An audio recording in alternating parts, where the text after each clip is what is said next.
Mga idol, kinilala po ang Pangasinan bilang isang showcase province ng Department of Health matapos ang tuloy-tuloy at matagumpay nitong gawang Ilocos Center for Health Development sa pamamagitan ng Health Promotion Unit at katuwang ang Health Promotion Bureau ng HLI site visit sa lalawigan mula Hunyo 15 hanggang Hunyo 18 upang makita at maidokumento ang mga pinakamahusay na practice ng mga piling paaralan. Kabilang sa mga binisita ng grupo ang Siapar Integrated School, Awag Integrated School sa bayan ng Anda at Jose N. Jugilion Elementary School sa San Fabiana. Ipinakita ng mga paaralang ito ang kanilang mga programa at pulisiya na nagtataguyod ng kalusugan at kaligtasan ng mga mag-aral at kawani. Nakipagpulong din ang mga kinatawan ng DOH sa mga school head, guro at iba pang katuwang upang makakalap ng mahalagang pananaw sa pag-asasama ng mga programang pangkalusugan sa mga pulisiya at gawain ng mga paaralan. Ipinakita din ng mga paaralang binisita ang kanilang matibay na pangako sa paglikha ng ligtas,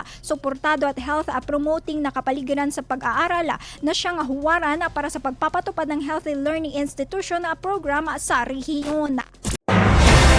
IFM News. IFM News. IFM.